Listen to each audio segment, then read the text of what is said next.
С материальной стороны, если смотреть на человека, то его ценность ничтожна. Последствия вот такого взгляда материалистического, последние там 100 с лишним лет, произошли самые такие ужасные войны, унесшие там десятки миллионов людей. Ты помрешь, помрут все. И они уже жалеют о том, что они вообще люди, что они вообще все это чувствуют, что они это еще понимают. То есть только с верой реально же приобретает смысл и вот эта вся порядочность, вот эти чувства, любовь, да, там, какая-то мораль. А так иначе это просто все превращается в какую-то фальшь, да, какую-то игру и так далее.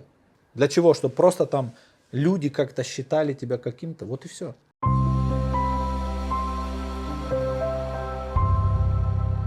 أعوذ بالله من الشيطان الرجيم بسم الله الرحمن الرحيم والصلاة والسلام على رسولنا محمد وعلى آله وأصحابه أجمعين. 23 слово. В этом слове имеется две темы. Бисмиллахи рахмани рахим. لقد خلقنا الإنسان في أحسن تقويم ثم رددناه أسفل السافلين إلا الذين آمنوا وعملوا الصالحات. Тема первая. В 5 пунктах осветим только 5 из 1000 прелестей веры. Пункт первый. Человек светом веры восходит к высотам человечности и обретает ценность, достойную рая. Во мраке безверия же он опускается в самое низкое состояние, тем самым становится заслуживающим адского наказания.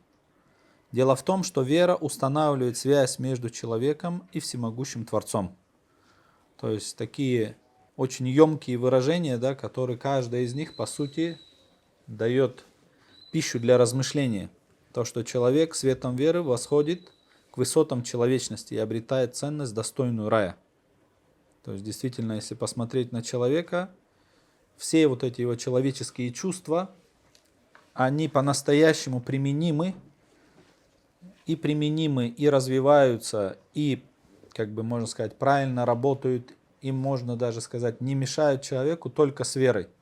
Потому что если без веры, то практически все эти человеческие чувства, они и мешают, и по-настоящему неприменимы, и даже бессмысленны становятся. Да? То есть если человека рассматривать с точки зрения только вот этого мира, вот это как бы материальной жизни, то, что он пришел сюда чисто там свои страсти удовлетворить, то по сути все вот эти возвышенные чувства, они ему не нужны. Да, и во мраке безверия он опускается в самое низкое состояние, тем самым становится заслуживающим адского наказания. То есть действительно, если на человека смотреть в безверии, да, с точки зрения чисто вот так вот материального, то практически невозможно в человеке найти смысл, что и показала в принципе вся философия. То есть они так и не сказали, кто такой человек, просто назвали его животным, с разными прилагательными, да, такое животное, такое, но никто не ответил на вопросы, в чем смысл жизни человека, кто он такой. Назвали эти вопросы просто философские, типа, на них нет ответа, это просто каждый там может, что хочет, то может придумывать, да. Но если, говорю, вот так вот смотреть на человека с точки зрения чисто этого мира, то реально человек становится вообще непонятным существом, вообще непонятным. Потому что все другие создания, они и понятны, и вписываются в гармонию этого мира, да, то есть все как бы, они как бы на своем месте, каждое. Но смотришь на человека, что он здесь делает, какую он функцию выполняет в отношении этого мира, да. То есть если мы представим, что этот мир как некая картина или там, то человек явно как такая клякса на этой картине, да, то есть вообще непонятно, что ты здесь делаешь, да, то есть кому ты приносишь пользу. Окружающему миру вряд ли, да, то есть мы видим все последствия жизнедеятельности человека, особенно вот такого, к которому он относится чисто, ну, потреблять, наслаждаться и так далее, бежать вот за этим, в кавычках, прогрессом, да, материальным именно. То есть мы видим, что по сути человечество даже себе не приносит пользы, то есть оно просто разрушает вокруг себя мир и себе подготавливает, так скажем, некую могилу, да, куда они в итоге и лягут. И очень хорошая дается характеристика чему? Вере. То есть вера что делает? Она устанавливает связь между человеком и всемогущим Творцом. То есть вера – это некая связь. И вот это понимание связи, на самом деле, если поразмышлять, да, вот когда мы веру именно воспринимаем как связь, то очень много можно сделать таких выводов. в отношении даже отношений между людьми. Да? То есть вот представьте ситуацию, когда кто-то с кем-то связан. К примеру, к вам приезжает кто-то связанный, ну или приезжает от кого-то, да, то есть он связан с кем-то, и он к вам приехал, этот человек какой-то, да, но он связан с кем-то очень важным, великим, да, вами любимым, к примеру.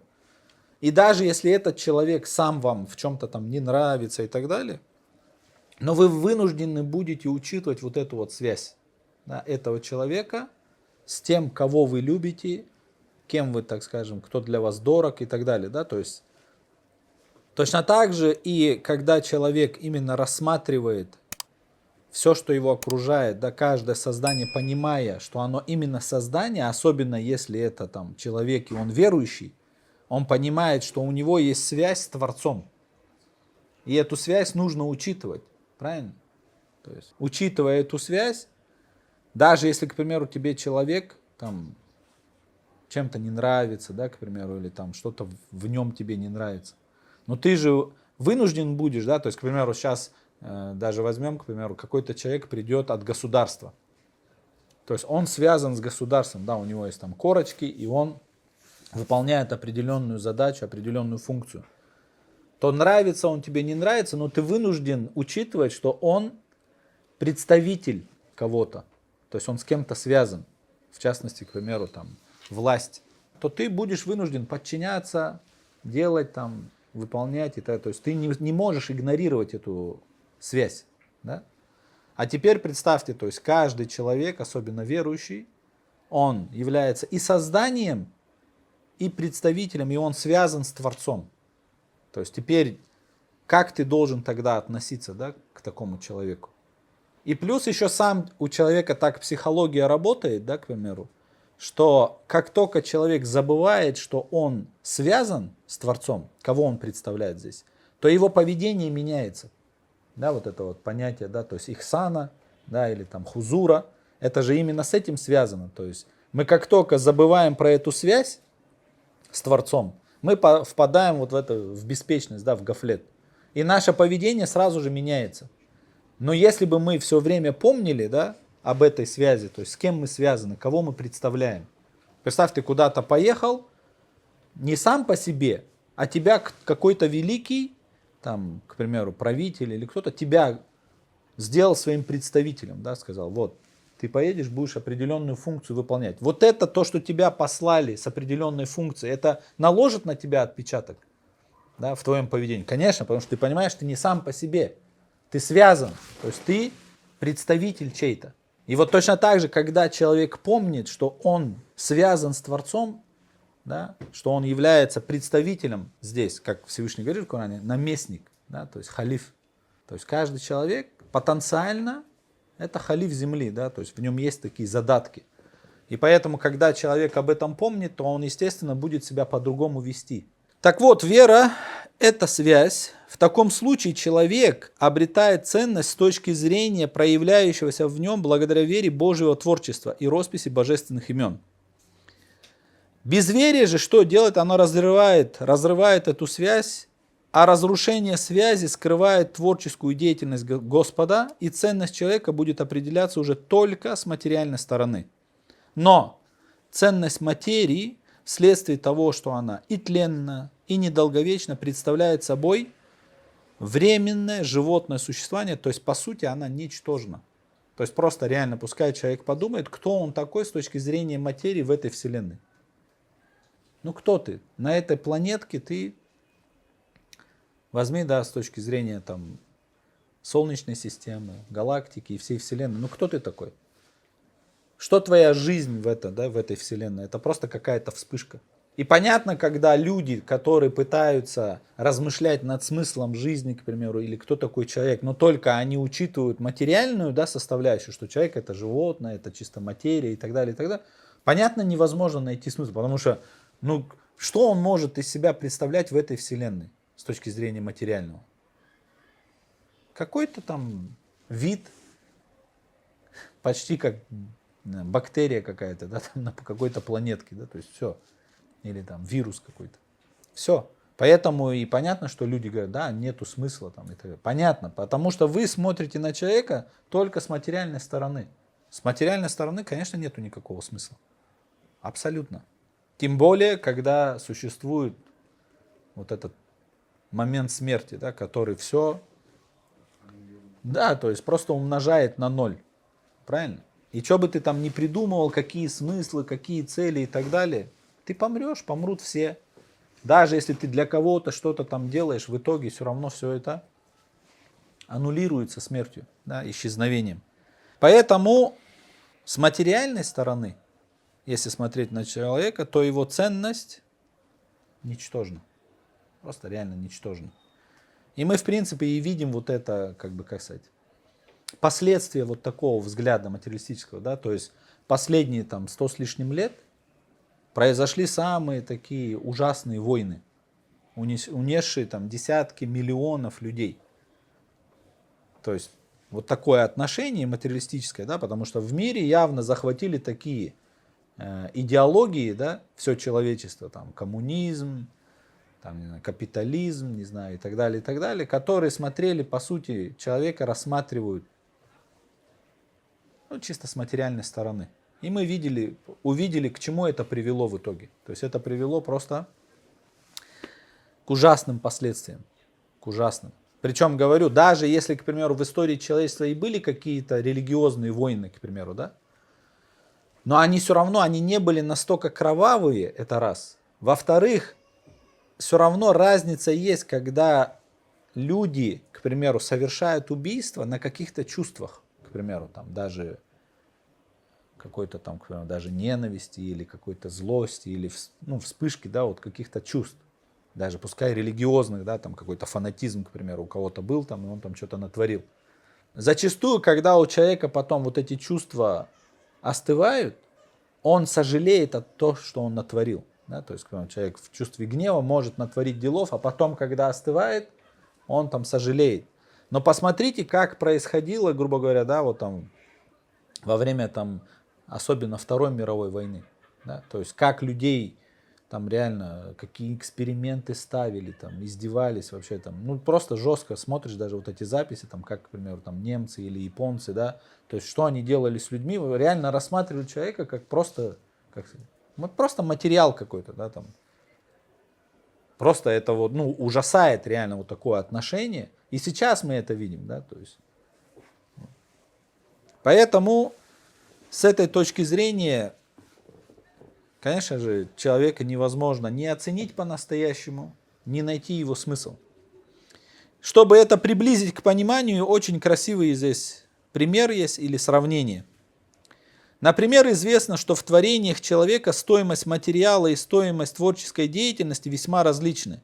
Иногда они равноценны, иногда материал дороже, иногда бывает, что в 5-копеечном материале из железа воплощено 5-рублевое искусство.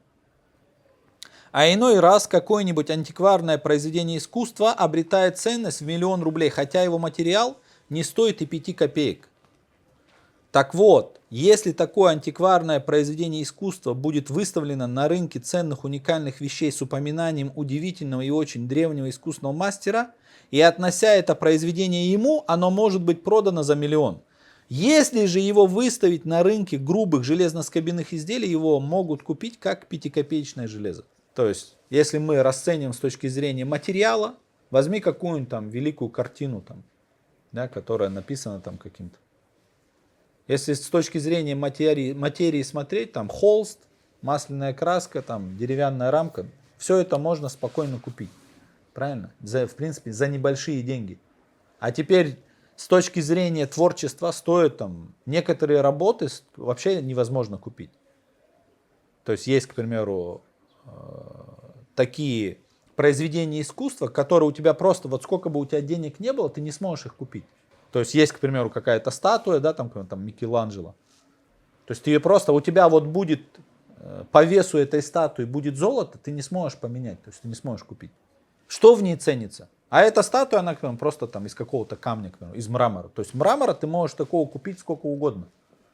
Но именно это ты не купишь. Почему? Потому что оценивается с какой точки зрения? То есть с точки зрения искусства. Искусство ценится настолько высоко, что ты не сможешь купить. И связь. И связь. И именно связь, да, потому что бывает, к примеру, иногда какая-то картина, говорят, там неизвестного мастера была. Потом вдруг, и она там, к примеру, сколько-то стоит, там, к примеру. Как только обнаруживают там по каким-то признакам, что она принадлежит там кисти какого-то там известного, цена сразу взлетает. Почему? То есть найдена связь. И вот что он здесь вот интересно говорит. То есть если ты это будешь оценивать с точки зрения в одном месте, да, то есть там отнесешь, к примеру, это 5-копеечное с точки зрения материи в лавку, да, там, где вот этот металлолом принимают, ну тебе и оценят его там, да, то есть ты, к примеру, бывает же там на огороде копаешь и там бах, нашел какую-нибудь медную монету старую. Это вообще даже не произведение искусства, ну как бы так.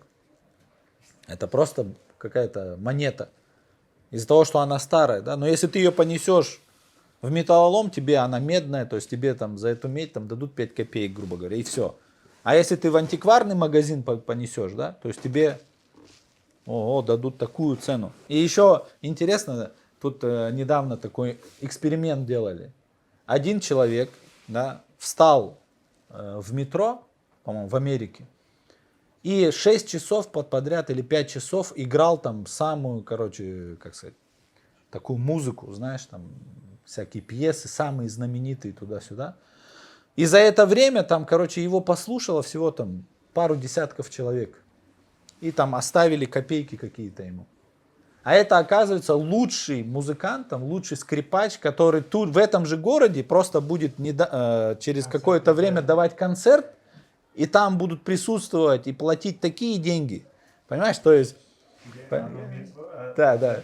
Понимаешь, точно так же и здесь. Он говорит, если ты это отнесешь в антикварный магазин, да, то есть цена сразу, да, а если ты просто в металлолом отнесешь, в прием металлолома, то там другая цена. Точно так же и человека, да, то есть если человека рассматривать с точки зрения материи, что он просто животное какое-то, ну понятно, никакой ценности в нем нету.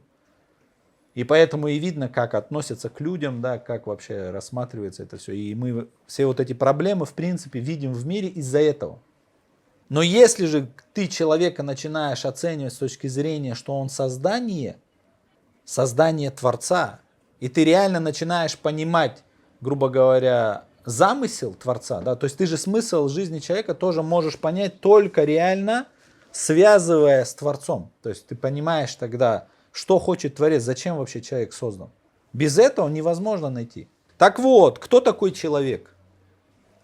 Человек является таким уникальнейшим произведением искусства великого Господа и самым тонким и изящным чудом его могущества. То есть Господь удостоил человека проявлениями всех своих имен, сотворил его как средоточие своих росписей и создал его в виде уменьшенного примера всей Вселенной. То есть человек является такой, как бы, квинтэссенцией, да, то есть концентрат Вселенной, да, с точки зрения искусства. Вот все то, что Всевышний Аллах показал во всей Вселенной, он в этом маленьком создании, в уменьшенном масштабе, точно так же проявил все свои имена и так далее. Вот в чем уникальность человека. И именно то, что человек является таким созданием, который может еще все это познать, прочитать, объявить эти имена. То есть он не просто какое-то зеркало, которое просто чисто внешним видом показывает. Нет. Он еще мало того, он сам себя может читать, что является первым приказом в Коране, да? То есть читай во имя Господа, который сотворил тебя из капли, да, то есть и Вселенную, и может все взвесить, и все состояния, да, у человека, то есть ни одно другое создание столько состояний не может пережить и взвесить их. Правильно? Что положительных, что печальных, что горестных и разных. То есть именно вот такое удивительное создание. И еще, что именно каждый человек, он является реально вообще уникальным созданием. То есть каждый человек это как отдельный мир, отдельная вселенная. Потому что, к примеру, я же не могу, к примеру, твоими глазами посмотреть на этот мир. Твоими чувствами его чувствовать, да, там, думать и так далее. Знаешь, это на что похоже? Что вот Человек и его жизнь, его мышление, его чувства являются своеобразным таким зеркалом, в котором отражается. Но плюсом еще что происходит? Как Устаз в одном месте говорит же, что вот эти создания, то есть, к примеру, этот мир, да, он как бы, вот мой личный мир, вы являетесь в моем миру как бы гостями, да, и получается что мы как вот эти зеркала, мы как будто друг в друге отражаясь, и получается еще больше вот этих комбинаций вот этих отражений, понимаешь? То есть вот представь, сколько есть зеркал, и каждое зеркало, то есть каждый отдельный мир, он в твой мир добавляет своих тоже красок. А ты в его, а он в мой, понимаешь? То есть представляешь, вот сколько есть людей, сколько это, да, почему вот там человек это социальное, да, существо, почему там так важно джамат и так далее, и так далее. Потому что это реально как вот, говорит же, как души красятся, да, то есть вот, дополняет, да, то есть и разноображивает твой мир, да, то есть удивительно. Если свет веры проникнет в человека, тогда все имеющиеся в нем многозначительные божественные росписи можно прочитать благодаря этому свету. Я вот помню, да, поначалу приходил на уроки, вот, да, уроки веры, и слышу, знаешь, там вот про эти чувства, знаешь, там милосердие, сострадание, там то, пятое, десятое. И я такой смотрю в себя и понимаю, что да, я как бы название знаю этих чувств, но я ими практически не пользовался. Может быть, где-то пользовался, да, но ты их реально не понимаешь, а зачем они нужны. То есть в той парадигме, в которой ты живешь, да, вот, если вот такое в неверии живешь, да, вот в таком чисто потребительском направлении живешь, да, то есть чисто материалистическое такое мышление, то там эти чувства, они вообще непонятны. Зачем они? Ну зачем тебе там сострадать? Ты просто будешь мучиться. Не, мало того, что борьба, но просто ты, представь, у тебя чувства, да, там, сострадание есть, там, да, милосердие и так далее. А в мире там много чего происходит, и ты просто будешь через эти чувства получать боль, страдания. Правильно? То есть на многих людей смотришь, они как раз в безверии, они реально страдают. И они уже жалеют о том, что они вообще люди, что они вообще все это чувствуют, что они это еще понимают. То есть получается, что человек реально, он как будто опускается не просто на ноль, а он вообще еще ниже нуля, да, то есть вообще уходит в непонятное состояние. Поэтому только благодаря свету веры возможно читать и понять вот это, зачем это все. То есть только с верой реально же приобретает смысл и вот эта вся порядочность, вот эти чувства, любовь, да, там, какая-то мораль и так далее. Только с этим, а так иначе это просто все превращается в какую-то фальшь, да, какую-то игру и так далее. Для чего? Чтобы просто там люди как-то считали тебя каким-то, вот и все. По-настоящему ты реально понимаешь, что это все применимо только с верой. Да, как человеку, который, к примеру, никогда апельсин не ел, да, как ему объяснить, какой вкус апельсина? Точно так же и многие вещи, которые есть в религии, в вере, ты понимаешь их как бы вкус духовный только с практикой, то есть когда ты реально этим живешь. А это жить без, к примеру, без веры тоже смысла нету. Правильно? Какой смысл мне, к примеру, жить, что-то там соблюдать и так далее, когда нету веры? Поэтому... Те, которые уверовали и совершали добрые дела. Да. То есть именно, да, вера. Вначале вера, потом добрые дела. Потому что без веры эти добрые дела особо никакого смысла не несут. Для чего мне быть хорошим? Да, некоторые люди, да, там, как сейчас это модно, там, и многие вот эти богачи там пишут, да, что нужно там заниматься благотворительностью и так далее. Но они, опять же, даже это делают, чтобы в этом мире им это вернулось. То есть они заметили тенденцию, да, то есть такой некий закон, который работает в этой вселенной, да, установленный, кстати, Творцом, что если человек благотворительностью занимается, ему это в этом уже мире даже возвращается. Но все равно с точки зрения итога, все равно все это не имеет смысла. Да, потому что все равно рано или поздно это все закончится. И ты закончишься, и все вокруг тебя закончится, и так далее. Так вот, если свет веры проникнет в человека, тогда все имеющиеся в нем многозначительные божественные росписи можно прочитать благодаря этому свету. Этот уверовавший будет читать разумом и благодаря этой связи поможет прочесть другим. То есть такими мыслями, как я, создание, творение всемогущего Творца, удостоенное его милости и щедрости, будет проявляться воплощенное в человеке божественное творчество. То есть именно человек должен сам это осознать и еще объявить это. То есть говорит, поможет читать другим. Да? То есть я создание, творение всемогущего Творца, удостоенное его милости и щедрости. Будет проявляться воплощенное в человеке божественное творчество. Стало быть, вера, устанавливающая связь с Творцом, раскрывает все таящиеся в человеке произведения его искусства. Вот элементарно, даже если взять совесть человека, да? То, что человек, там, к примеру, внутри у него Всевышний заложил некий, так скажем, компас, да? Некое чувство, с которым он понимает, где он поступил правильно, а где он поступил неправильно. То есть это так или иначе есть у всех. Понятно, что все равно на него влияет там все вот эти воспитание, там, мировоззрение и так далее, да? Но по большому счету в фитрате человека это есть, если он там не искалечит это, да? Но что происходит? То есть с одной стороны вроде бы у нас есть вот эта совесть, но в то же самое время у нас есть и некий адвокат, которым мы постоянно оправдываемся, да, то есть что-то натворили, даже если совесть там чувствует и там скрежет, да, где-то там происходит внутри, царапает, мы все же там, да, я там поступил потому-то, потому-то там. А этот адвокат, он от каких чувств исходит? От нафса? От нафса? Всегда, да? От нафса, потому что нафс, он не хочет видеть свои недостатки. Он не просто не хочет, он их и не видит, понимаешь?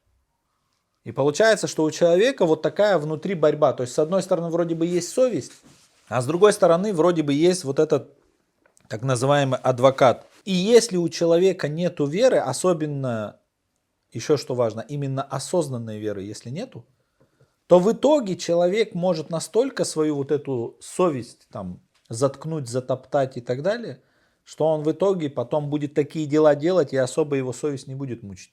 Потому что он ее просто заткнет. Но как только у человека появляется вера, особенно осознанная, она придает силу твоей совести. Почему? Потому что человек понимает, что как бы я ни оправдывался, перед кем бы я ни оправдывался, он понимает, что есть тот, от кого он ничего скрыть не может. То есть как будто бы совесть является неким полицейским, который Всевышний посадил внутрь тебя, да, который тебе напоминает. И именно связь с Творцом, она реально это раскрывает. То есть ты понимаешь, что, ну да, я сейчас там оправдался туда-сюда, ну, я же обманул только в итоге сам себя. Все, то есть, какой смысл? Правильно? И получается, в этих условиях у человека реально совесть набирает обороты. Да? То есть, и чем твоя вера будет осознаннее, чем она будет сильнее, тем сильнее будут раскрываться твои вот эти человеческие чувства. Да? Точно так же, к примеру, взять там ту же там дружбу, любовь, уважение и так далее. Да? То есть с верой, когда человек понимает, что он строит со всеми отношения навечно ради Творца, то есть это настолько развивает эти чувства. А представь, к примеру, человек, да, у него есть, к примеру, эти чувства там любви, уважения, преданности, дружбы и так далее, но он, к примеру, находится в рамках своего же мировоззрения, да? А мировоззрение неверующего человека это, то есть я когда-то тебя не знал, скоро в любой момент мы с тобой расстанемся. То есть получается вот это мировоззрение, оно ограничивает эти чувства, и сейчас остается что для такого человека? Только то, что здесь и сейчас есть. Мне сейчас с тобой выгодно, какие-то перспективы есть, мне сейчас просто с тобой интересно. Завтра поменяется, все, до свидания, ты мне не нужен. А у верующих людей, да, если они осознанно, то есть они строят отношения навечно. Пусть это будет внутри семьи, пусть это будут даже отношения с детьми, со своими. Потому что верующий человек, то есть говорит же, где Устаз там, с совершенной заботой заботиться о своих детей, да, и любить их. А это что значит? Это в первую очередь значит заботиться, чтобы твой ребенок был в вечности счастлив. Неужели любой родитель, неужели он хочет, чтобы ребенок был счастлив временно?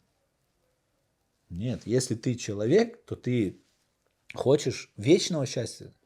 Для родителя представить, что его ребенок там попадет в ад, да, то есть если он здесь не хочет, чтобы с ребенком что-то произошло, чтобы он там в тюрьму попал, да, или там заболел, или в больницу, то есть не хочет.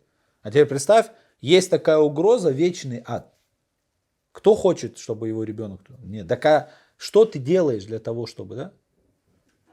То есть получается, вера, она реально пробуждает в тебе вот эти все возвышенные чувства. И даже все вот эти возвышенные беспокойства, которые реально того стоят.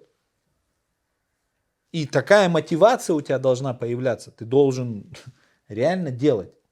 Поэтому, стало быть, вера, устанавливающая связь с Творцом, раскрывает все таящиеся в человеке произведения искусства. То есть человек обретает ценность уже как произведение божественного искусства и как божественное зеркало. В таком случае этот незначительный, ничтожный с точки зрения материи человек благодаря этой связи становится кем? То есть представь, этот маленький, малюсенький человек на этой маленькой планетке становится Господним собеседником. То есть сейчас просто человеку сказать, у тебя будет возможность общаться там, не знаю, там, с президентами. Ого, человек сразу, да? Там. Но здесь, даже в этом мире, чтобы там попасть на прием там, к этому президенту, там сколько сложностей, сколько всего, да? Вряд ли попадешь. А здесь Всевышний Аллах через эту веру тебя делает своим собеседником и при этом готов тебя принять в любое время, в любом месте, в любом состоянии, с любой просьбой. То есть как вот этот брат, да, который... Он говорит, я был, говорит, вот в алкогольном опьянении, под наркотиками и так далее. Обратился к Богу, говорит, и моментально пришел ответ. Жесткий, но ответ пришел. То есть я только обратился, мне сразу же, говорит, началось, говорит. То есть Всевышний даже в таком состоянии все равно отвечает. Если человек искренний, поэтому, говорит, в любое время, в любом месте, в любом состоянии, то есть с любой просьбой. Аллах. И представь, и человек, что удивительно, игнорирует эту связь. Не пользуется. Даже верующий, понимаешь? Многие, к примеру, приходят с какой-то, вот там проблема туда-сюда. Ты его спрашиваешь, а ты дуа делал? Ну вообще, вот ты сейчас, к примеру, обращаешься к кому-то за помощью. А ты у Аллаха вообще просил? Он такой смотрит на тебя. Хотя сам верующий мусульманин. Но удивительно, то есть, а что ты у Аллаха-то не просишь? Ты в первую очередь у него попроси. И самое интересное, что реально, когда ты на Аллаха оставляешь, понятно, что это не говорит там бездействовать и так далее. Но опять же, даже действие ты должен воспринимать как? Как фиили дуа, да, то есть обращение к Творцу посредством действий. И когда ты реально оставляешь вот на Аллаха, реально, то есть как бы доверяешься в этом деле Аллаху, говоришь, Аллах, ты реши вот там с каким-то человеком. И смотришь, реально Аллах наилучшим образом так исправляет это положение, да, эту ситуацию, что ты даже не думал, что так может быть. Аллах. Поэтому человек становится Господним собеседником. Ты становишься гостем и еще достойным райских благ. Мало того, тебе еще дана возможность вообще понять замыслы Творца, представляешь? Понимать, что происходит вообще. Аллаху. И теперь, если безверие, которое разрывает эту связь, проникнет в человека, тогда все те многозначительные росписи божественных имен окажутся во тьме. То есть они станут непонятны. И не будет возможности для вообще их осмысления. Реально. То есть человек просто опускается чисто на уровень вот нафса, что мне нужно, ну все, вот двигается в этой плоскости, на этом уровне. Ведь если забыть Творца, тогда невозможно будет понять и духовные аспекты, обращенные к Творцу. Будто бы все переворачивается вверх дном. Большая часть тех многозначительных высоких искусств и прекрасных духовных росписей затаится. Оставшиеся же и видимые глазом некоторые из них, приписываясь ничтожным причинам, природе, случайности, в конце концов совершенно потеряет свою ценность. То есть даже то, что человек что-то там вроде бы ценит, но так как это все он приписывает причинам, то есть это все как бы рассеивается, и в итоге даже то, что он внешние какие-то моменты, которые он видит и вроде бы ценит, Но из-за того, что это все приписывается вот так вот как бы безадресно, да, то есть просто причины, природа, там, случайность. Это вот я явно ощутил, когда вот именно ислам принимаешь, да, я прям помню, как я вот утром шел и просто смотришь на все, что все дар. И вообще просто оценка совсем другая. То есть ты вообще по-другому воспринимаешь. Что ты понимаешь, что это дар тебе. Аллаху акбар. А ты до этого ходил, вообще этого всего не замечал. Ни этой красоты нет. Да, там на уровне чувств что-то было, но вот из-за того, что вот этого осознания нету, то есть это как будто через такую толстую завесу ты чего-то там пытаешься почувствовать. По-настоящему, как будто, как сказать, как будто ты кушаешь через полиэтилен, знаешь, вот. Вроде бы что-то это, но по-настоящему не понимаешь. Да, каждая из них, будучи сверкающим алмазом, превратится в тусклое стекло. Значимость их будет определяться как животная материя. Цель же и сущность материи, как было сказано выше, это просуществовать лишь ограниченную краткую жизнь, к тому же будучи в ней самым беспомощным, самым нуждающимся и самым озабоченным существом живого мира. Аллаху. Реально, насколько быстро проходит жизнь человека. Нереально, просто очень быстро. Когда-то там вот в твоем возрасте смотрел, думал, о, дядька там 40 там с чем-то лет. Ты смотрел на них, сейчас бах, смотришь, ты уже дядька. Думаешь, да, ну когда это случилось? Когда ты успел стать дядькой? А не успеешь, сейчас вот смотришь на стариков и думаешь, о, старики. Не успеешь оглянуться, ты уже старик. Не успеешь оглянуться, ты уже голова в тумбочке, как говорится. Понимаешь? Вот так. И просто удивительно, что человек ради вот этой вспышки теряет вечность. Аллаху акбар. Так вот, цель же и сущность материи, как было сказано выше, просуществовать лишь некую ограниченную, краткую жизнь, к тому же, будучи в ней еще и самым беспомощным, самым нуждающимся и самым озабоченным существом живого мира. А затем погибнет, разложится и вообще исчезнет. Таким образом, безверие разрушает человеческую сущность. То есть безверие разрушает человеческую сущность, превращает из алмаза в уголь. Так и люди, да, то есть материально вроде бы все одинаковые. Как уголь и алмаз с точки зрения материи, это одно и то же. Но в чем разница? В качестве.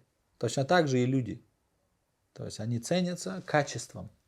Чем более качественный человек, тем больше он ценится. سبحانك لا علم لنا إلا ما علمتنا إنك أنت العليم الحكيم وآخر دعواهم الحمد لله رب العالمين الفاتحة مع الصلوات الله